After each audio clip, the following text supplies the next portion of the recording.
Welcome to the Hot Dish, comfort food for Middle America. I'm Heidi Heitkamp. And I'm Joel Heitkamp. Oh, you know what? We're happy. We get a chance to visit with Nick Levendofsky.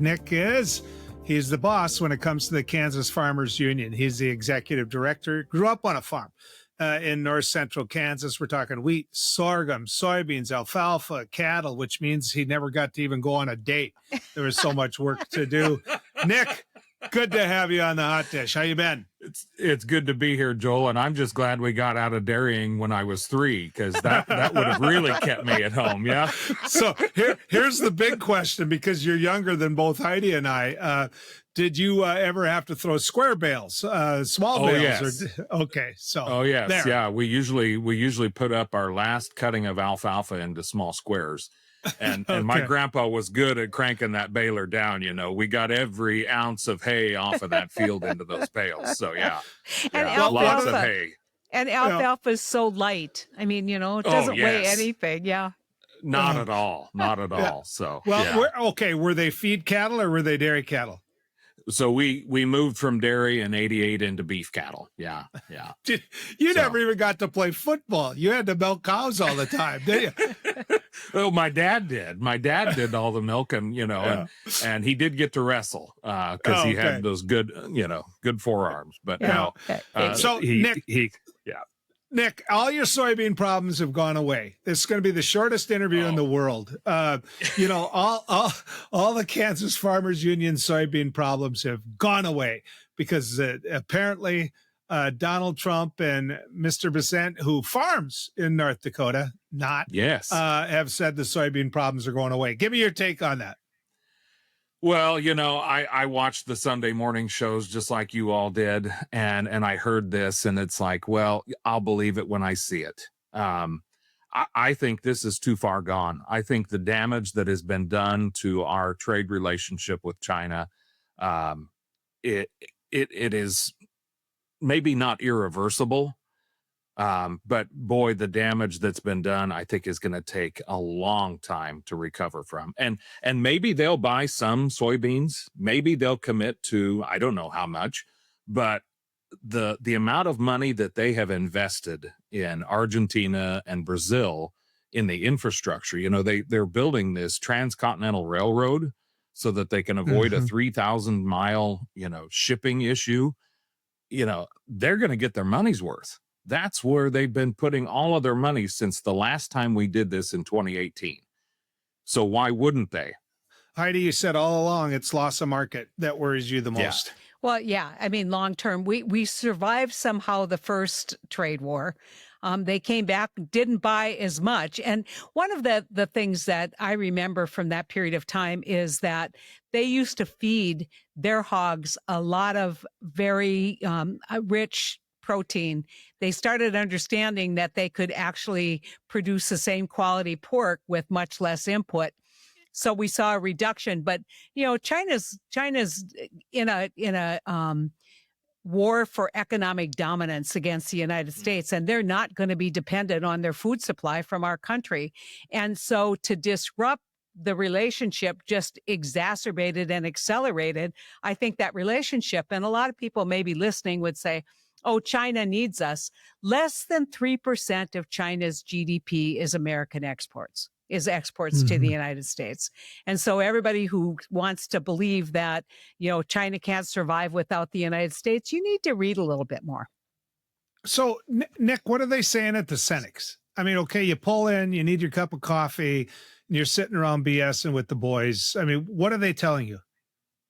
Well, I'll tell you, lately it's been tough to find a farmer that's really willing to talk about it, mainly because we're in the middle of harvest. The only reprieve we've had is we've got a little rain here the last couple of days. And I was at a local church harvest festival that they always have every year and had a couple conversations with some folks from the area. And folks are anxious. I mean, farmers are very nervous about this.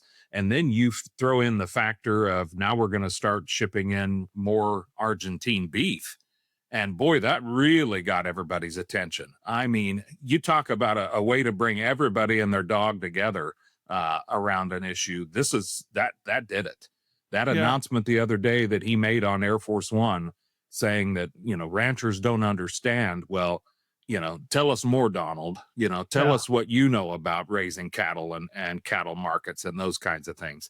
Well, and Heidi, he doubled down on it. Yeah. I mean, Yeah. it wasn't like he put his foot in his mouth, which he did, because he just can't admit he made a mistake. I mean, he doubled down on it, Heidi. This is a political calculation. Okay. He's basically said, I have farmers no matter what. And I'm going to shovel some money out the door and make everybody happy. And you know what? When Joel, you talk to farmers, and Nick, you talk to farmers, and I talk to farmers, and a lot of them are not willing to abandon Donald Trump. But guess who's abandoning Donald Trump? Consumers. Ranchers. Consumers and ranchers. But I'm talking about consumers. What is he worried about right now? He's worried about $7 a pound hamburger. And so he thinks that this is going to solve the problem and reduce costs at the grocery store, which shows how naive he is, actually. But that's what he's speaking to. He's decided, look, I'm going to take rural America for granted because they're with me no matter what, which has always been the danger of a one-party rural America. They're with me no matter what. So, forget them. I don't need to make them happy. I need to figure out how I'm going to reduce grocery costs. Well, Nick, that's why I asked you the question. I mean, can he take farmers for granted? Oh, I think so. He got their votes a year ago. That's all he needed.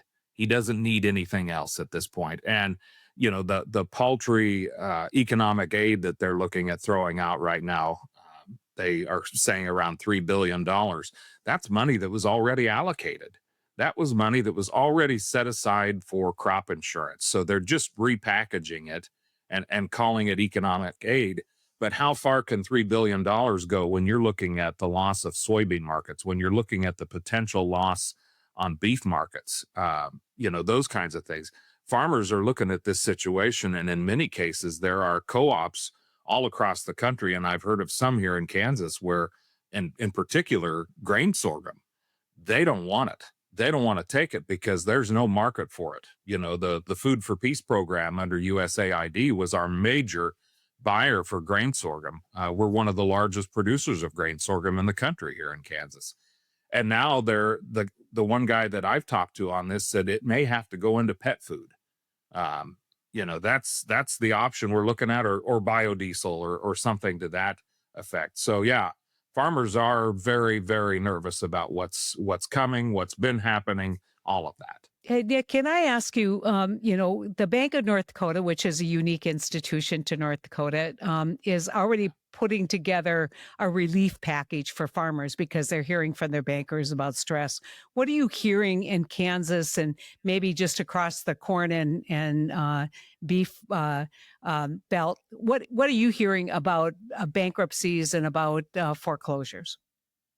Well, I've got a number of banker friends that I visit with regularly, and one in particular told me here very recently that the particular bank he's working with will not loan any money on anything but land right now. Ooh. So if you're looking at buying cattle, that's a no. If you're looking at your operating loan, that's a no. If you're looking at input costs, that's a no. And I don't know too many farmers right now that are chomping at the bit to buy land, unless they're already pretty well established or have some outside backing, investors, that kind of thing. Some of the other bankers in the area, you can just tell when you walk in the bank lobby, it's quiet. They're not saying a whole lot about what's going on, and what they do say, it's pretty guarded. I was visiting with our banker in Scandia, Kansas here just the other day, and he's been riding in the combine with his brothers who farm, and he said, the yields are great, everything looks good, and you go to the elevator and you see the piles of grain that are building up because they're running out of room. The elevators are full, and now we're just piling it up on the ground like we're used to. We see that, but even more so this year. The problem is the numbers aren't there as far as price.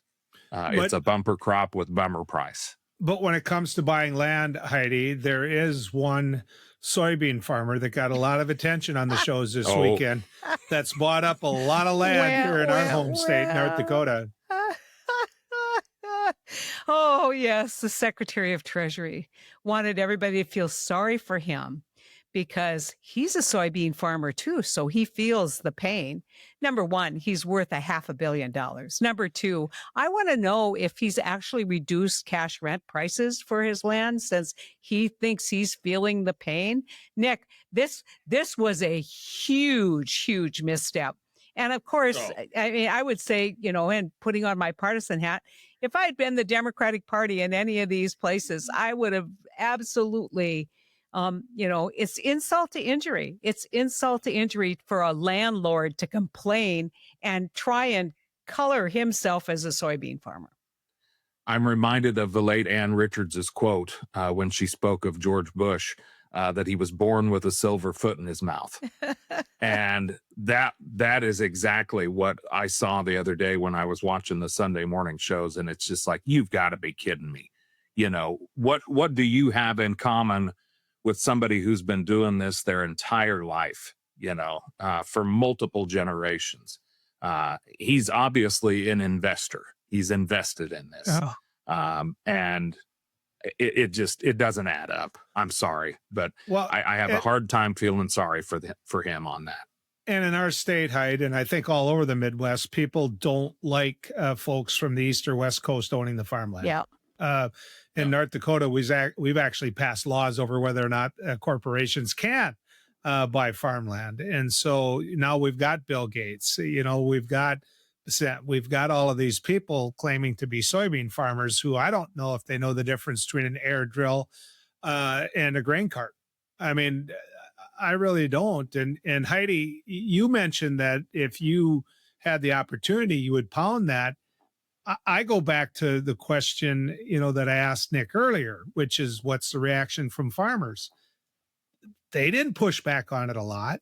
I mean, they didn't. Why? I think that there is a natural inclination, Joel, to basically stick, stick with the president. You voted for him. Yet you then go back to all the reasons why you think the Democratic Party is bad, whether that's cultural or whether it's environmental regulation, whatever that is. And they say, he cares about us. Yes, he's doing things that hurt us, but he cares about us. And it is, I mean, I just keep thinking if somebody with a different party label were doing any of these things and I was still in the Senate, I would have to hire 5 more people to answer the phone. And so shame on American farmers for being taken for granted. Shame on American farmers and ranchers for letting him do this without any political pain, because the next time around, number one, and Nick, we should talk a little bit about this, that the kind of historic relationship we've had between food security and the Farm Bill. We don't have a Farm Bill. It's good. Parts of the Farm Bill are going to have to be extended by the end of the year. That's going to be a really tough lift because it's going to take 60 votes, and we've lost trust. And so, I don't know at what point it's the straw that breaks the camel's back, but I don't think we've seen it. And I know we have a lot of listeners who say, when is that going to happen? Yeah, I don't think it's happened yet. Yeah, Well, I really thought it was good. Oh, sorry, Joel, go ahead. yeah, I mean, but I would add to that, we don't have a farm bill yet, but it's rule of law, right? I mean, that would be in law, that'd be in place. This administration doesn't care about that. I mean, Nick, they do what they want to do. If they want to send soybean farmers money and make them smile, they're going to do it. If they want to knock over the east wing of the White House, they just go ahead and do it. I mean, so yeah, there may be no farm bill, but he has a real history from Trump 1.0 of sending money out to farmers. And I think the farmers that I live with are counting on that.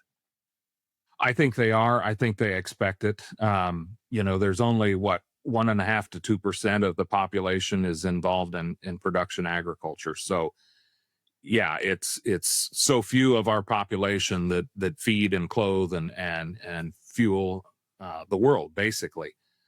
So it is a little bit different than any other industry. It truly is. But this idea that we should be reliant on these, government checks is ridiculous. Farmers want trade. They don't want aid. They don't want checks handed out, but it's not like they're going to turn them away either when they get them. I mean, I remember in 2018 when this all went down and my dad got his check for his soybeans. And I asked him, I said, well, where did that check go? You know, what did you do with that?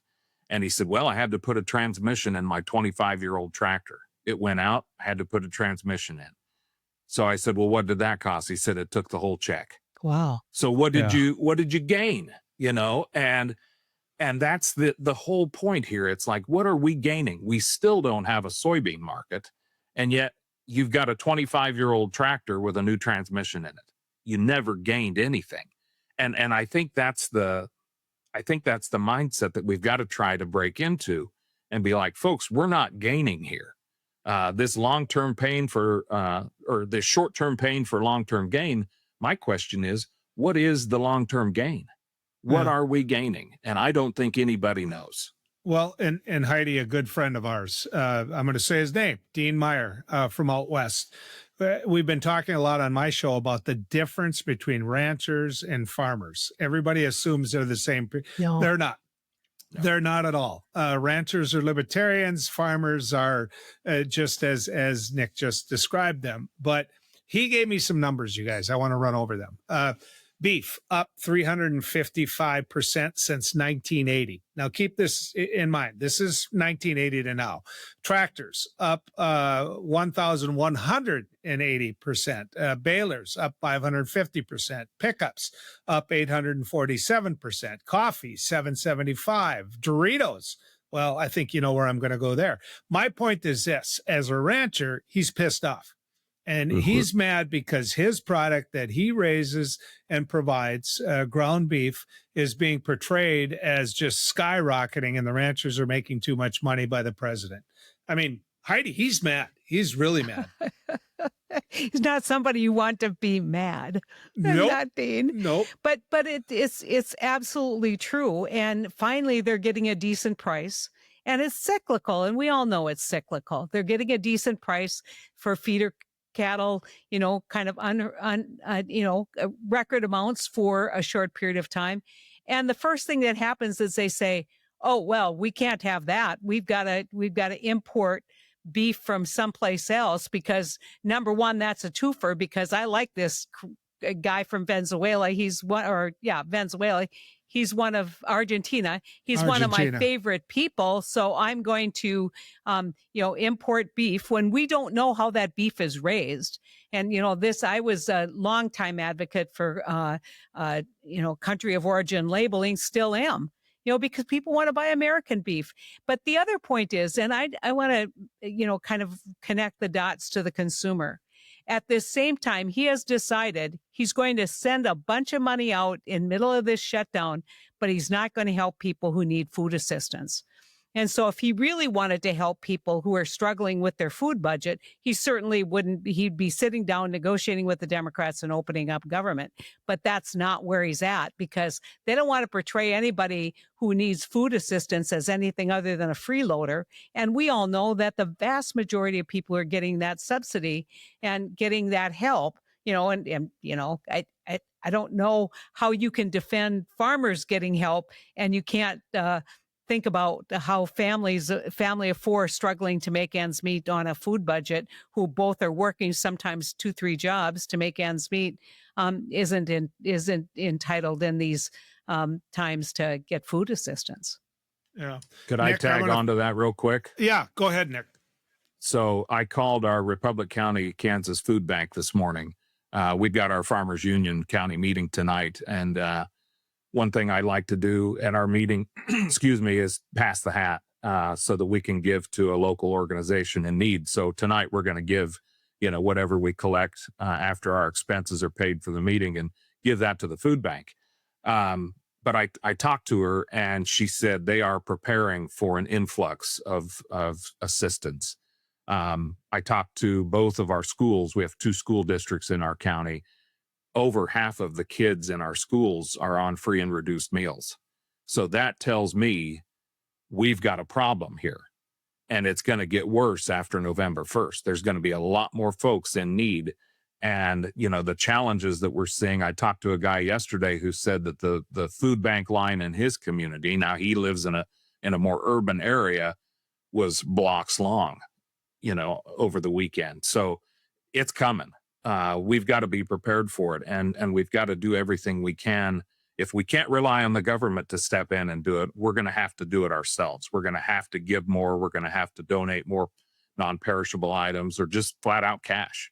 And that's where we're at. And it's scary, and it's sad, and it's shameful. Guys, this morning on my radio show, I had the Great Plains Food Bank on, which is exactly what you two are making reference to. They go all over my home state, every one of the towns, and deliver food to people, provide a place that people can go to for food. They're looking for money. They're looking for just what you're going to do, Nick. They, you can drop off all the cans of things you want, and they'll be happy to take them, but they need money because they know the specific needs they have. And it's one of those turn the microphone off and then you really get a window. And it isn't, I don't want to say they're partisan. That wasn't it at all. They were just sick to their stomach. I mean, they're scared. They're really, really scared. And so I'm going to ask both of you the same question, which is, we laid out the problem. We laid out what's going on. We laid out what we know to be true, because it is true. Why the hell can't a Democrat win in any of these states? I mean, I'm going to throw that to you, Nick. I mean, if these people are as bad at governing as what we know them to be today, why can't a Democrat win? I've wondered that myself, and in all the years that I've been involved in this work, not just through Farmers Union, but through other entities and the Democratic Party. I remember the days of Byron Dorgan and Kent Conrad and Tom Daschle and Heitkamp, and they would come to Farmers Union fly-ins or Farmers Union conventions, and we all cheered him on. We all supported him. And now everything has shifted. I mean, I can't speak to it from Kansas because we, when we get together as Democrats, we can meet up in a phone booth most of the time. But the reality is that, the Democratic Party has kind of turned its back on rural America. And I hate that. I remember seeing in my grandparents' home pictures of JFK and FDR, right up next to the picture of the Last Supper. Good Irish, Polish Catholics. But, as time has gone on, we've shifted. And, whether that society has shifted or the party has shifted, I think you could probably blame both. But we've got to figure out how to get back out into rural America and get that message out there that there is an alternative and that we have more in common than we do different. Heidi, why can't we get you elected again? You did a hell of a job. Why can't we get you elected again? I think that so many of these races have become nationalized. And so I tell a story, and it's a true story about a reporter. She was out in North Dakota trying to figure out what was going on in the race in 2018. And she ran into a guy who was a corn grower. And he just, effusive in his praise for what I had done for the corn growers, we gave her a national award. She, and when we go to Washington, she's the most interesting and prepared of all the people. And that's kind of what I thought. I thought, if I get prepared and I actually deliver. And so this person said, so you're going to vote for her? And he goes, oh no, she's a Democrat. And it is the Democratic brand. It's not the individuals. It is the Democratic brand, and that these races have become nationalized. And, I think the only thing that is going to bring it back is with a message that speaks to, a broader group of people than just the urban elites. And the Democrats, as much as you would holler about waters of the United States and how that was creating uncertainty, here's a great example. I always use the waters of the United States as an example because so many of the people inside the Beltway, we can't give up any jurisdiction under the Clean Water Act. And I would put up a picture, and North Dakota still has a flyway, tons of 1 acre, 2 acre wetlands, and I would point at it, when I would be in hearings, and I say, is that waters of the United States, not connected to anything? And the answer was never yes or no, it was maybe. And I thought that's almost the worst answer. And so when people don't respond to legitimate concerns about overreach, they don't respond to legitimate concerns about identity politics that don't match how people believe the world should be. And you don't show up, and all the good Democrats, as we used to say, in rural areas have just shut their mouth. They're not out there defending. They're not sitting at the coffee table. I mean, Joel, you have to do it every day because that's what you do. But people silently are cheering you on, but they're not going down to the coffee shop.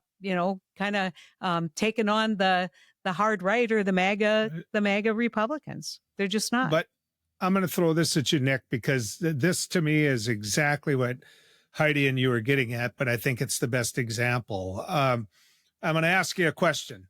What's the gravel road like in front of your farm? It's a mess right now. We've had rain the last couple of days and it's tore up. But here's my point. Here's my point. During harvest, it's usually tore up. But my point is the Biden administration passed an infrastructure bill. Nothing more important to rural America than to have paved roads, to have good township roads, to have good county roads, to have good state roads, farm to market roads. And the Democrats never talked about it once in the campaign. Never once. And that is what's important to rural America. Infrastructure, whether it be water, sewer, broadband. I mean, Heidi, you fought like hell for these things. I mean, but Nick, in your state, this happened. And the first thing that Trump did was lay claim to a lot of it. I don't know if farmers didn't get that or if the Democrats just did a crappy job of explaining it, Nick. I think that it's all what you see on national media and the loss of local media and local media coverage and the unwillingness of Democrats to go on. I mean, one of the pieces of advice that I gave the incoming Secretary of Agriculture was get a list of radio stations across the country, talk radio stations, ag radio stations, and, just randomly call them up. Say, I want to visit about what we're doing here at USDA. No. I mean, that's too much of a challenge, right? To actually spend some time visiting with farmers about what the goal is. And, that part of it is neglect, but the other part is a failure to kind of see. I have David Axelrod, who's a dear friend of mine, says it this way, and I think it's just right. He said, when Democrats approach rural America, they approach them not as neighbors, but as missionaries. And the message that you hear all the time is, look what we've done for you. And, that is not a winning message in rural America because look what they've done for you, produced food, raised their families, brought a vibrancy to the fabric of America's culture. And, I think it's the best way to describe Democratic attitudes in the past towards the rural America. I'm glad you brought that up, Heidi, because I have quote unquote advised a handful of candidates in this upcoming election, both for U.S. Senate and governor, Democrats that are looking to run or have already said they're running. And every one of them said, we're going to go spend time in Western Kansas. We're going to go out there and spend a week. And that's like, good. You need to get out there and you need to talk to these folks. You need to do all of that. But most importantly, you need to listen. Mm-hmm. All the talking in the world isn't going to do you any favors because, the majority of these folks that are running for these seats are from Johnson County, Kansas, the richest county in the state, Kansas City, Kansas area. And it's not unlike what was said earlier about Mr. Besant and the East and West Coast landowners. The last thing that Western Kansas farmers and ranchers want is somebody from Johnson County coming out to where they live and farm and ranch and tell them what they need, or here's what I'm going to do to help you. They need to listen to those farmers and ranchers and rural citizens to understand the challenges that they're dealing with so that they can tell them what is needed out there and what is not, frankly. So my hope is that advice, goes somewhere. I don't know. We'll see. But that's what I've been telling them all along. Yeah. To me, the one thing the Democrats can't do is because, and it goes back to what you're saying, Heidi, from David Axelrod, he's talking about, I've never heard it put that way, but he's right, that Democrats come at them as though they're missionaries. The other thing Democrats can't do is stay on message. They can't. I tell people all the time from my time in the legislature, pick the three. I don't care what your three are. You'll get elected based upon whether or not they like your three or not, right? But pick your three. In my case, it was infrastructure, it was schools, and it was ag. Those three. That's all I talked about at forums. People would bring up prayer in the school and all this, and I'd say, let's talk about something important here. Let's talk about it. People would bring up abortion. I'd say, let's talk about something important here, something we can do that we actually can do about. Let's focus on what we can do. You know what? And it would all come back around. But heaven forbid, as Democrats, we could learn that, because Lord knows we got to show that we're smarter than anybody else in the room, Heidi. Yeah.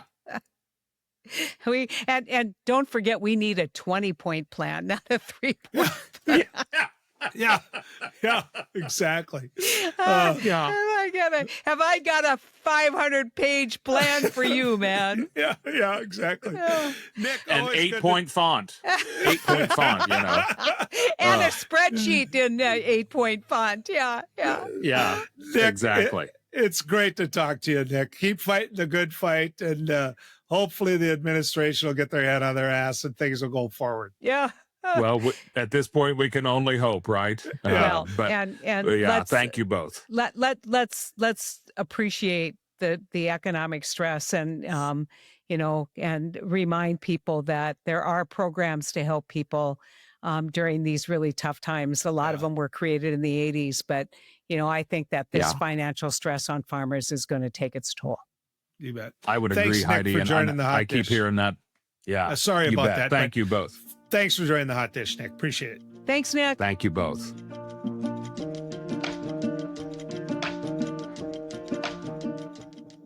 Heidi, Dean Meyer's ticked off.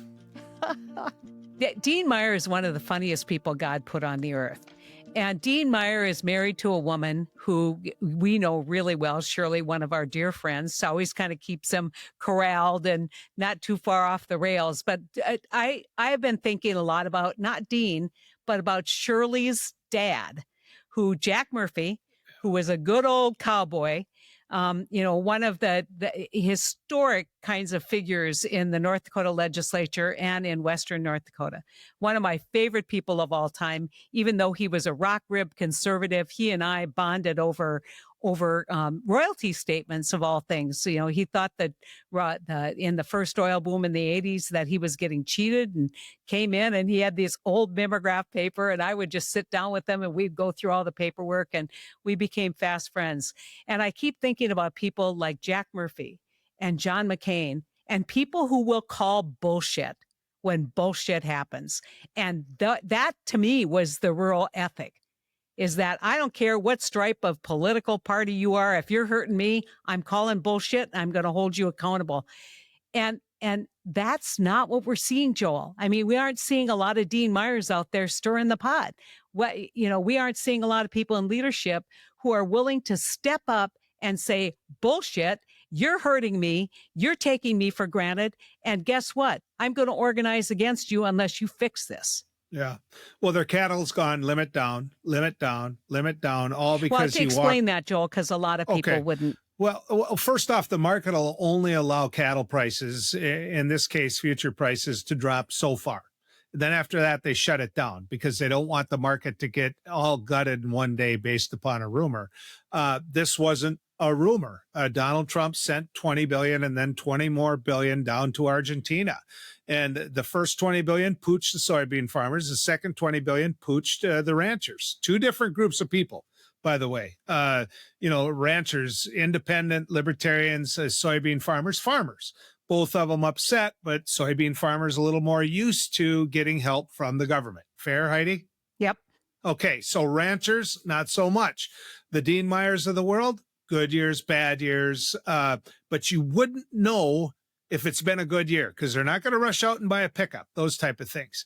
But it's been a couple good years. And so the Dean Meyers of the world have seen their markets go down the limit, to the point where the people that he talks to now, when he goes and has that bourbon about 4:30 in the afternoon, while Shirley's saying, where the heck did you go, Dean?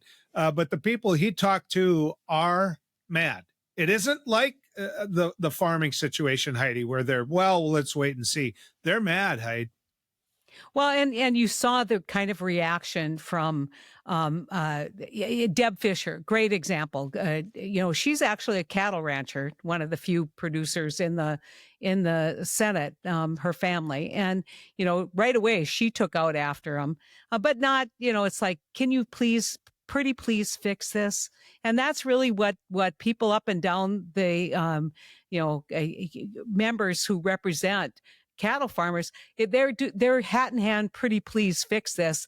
And then we get a tweet saying, you just don't understand. You're just too stupid to know, how brilliant I am. And, it's like, I mean, the one thing that cattle ranchers don't like is sheep, but they're kind of acting, a little. Oh boy, you're on your own on that one. Let me just ask you this. Do you think that there's something corrupt between the Trump family, the Trump administration, and the head of Argentina? Yep. I think that this all goes back to some deals that were done, and I think it's not the family; it's kind of a whole hedge fund. There's a whole lot of rumors out there about how a lot of supporters of Donald Trump have in fact invested in Argentinian bonds, and they would be a lot of money out if this guy hadn't gotten reelected, and if inflation, if he hadn't gotten the assistance. And so that's the big rumor on why Trump worked to try and bail out the bond market in Argentina. Okay. I got to ask you this in a little bit of time I know we have left. What's it going to take for this shutdown to end? It's going to take somebody other than leadership coming. I mean, the last time I was part of that group that opened up government, and behind the scenes, that there's groups that are meeting, and it's. I think it's harder now because the politics are harder than they were even when I was there. But it's going to take people, rational people in the Senate and in the House to sit down and say, what's it going to take to open this up? And I think there's going to have to be a deal on health insurance. Well, I get up every morning at 4:30 and I go to work. I get up, I go to work, and then I get home later in the day. The difference is I'm at work, so I can work. Congress isn't at work. If you look at the U.S. House, they're not in town. They're not in town. And so when you say cut a deal or people to talk behind each other, I realize they have texts and phone books and email and everything else that goes with it. But there's nothing like a handshake and a face-to-face, but they're not in town, Heidi. Yeah. And at the risk of sounding kind of arrogant about the Senate, the senators are in town and the senators are meeting. And you saw Rand Paul and Tim Kaine basically kind of saying time to cut a deal. But, I think this is, again, that the kind of hold that this president has over rational people. They don't dare make a move without him. But, we did that, president takes credit for the 2017 tax bill. Guess what the president did? The most important thing he did, get the hell out of the way. He takes credit for, the banking reform bill. Guess what the president did? Got the hell out of the way. And so, that was 1.1 or 1.0, 2.0. There's I think a little more attempt to exercise control. Okay, last one. How many points are you going to give me in the Viking Packer game? Oh, you're going to get beat, Joel. Poor you. I didn't say I wasn't going to get beat. I want to know how many points you I'm already getting. got 20 of my bucks. Yeah. By the way, ladies and gentlemen, moths flew out of her wallet. The first thing she does is she looks at her husband and she goes, Darwin, and he goes, pay your own bills once. No. Ever since Venmo, it's been a godsend. Here's the other part that was bad about that $20. You realize a case of beer, you can't buy one with a $20 bill anymore. It's not my problem. You're the one who set the $20. Bets are going up, baby. That's all I'm saying. You never know. This is an interesting year, but boy, the Packers look good the other night. Kind of, and we have a diehard Packer fan. I mean, even more than me in our family, who hates love. And I'm like, why. He's so good. Yeah, I don't think I would hate having Love on I my don't team. either. I think Viking fans need a lot of love right now. I think that the Packers said the Packers have always had that franchise quarterback, and I think Love can be a franchise I quarterback. know, you're evil. It's good, though, having you with us on the podcast, ladies and gentlemen, having you here with us on the Hot Dish. Well, and, this is the Hot Dish brought to you by onecountryproject.com. Our goal is to really kind of explore and discuss and give people a flavor for what's happening in rural America, because it's got to be part of the political discussion going forward. And so please check us out, give us a call, email us if you'd like another topic discussed, or if you have comments, good or bad. Yeah, and know this, you can always learn more at onecountryproject.org. We'll be back next week with more Hot Dish, comfort food for rural America.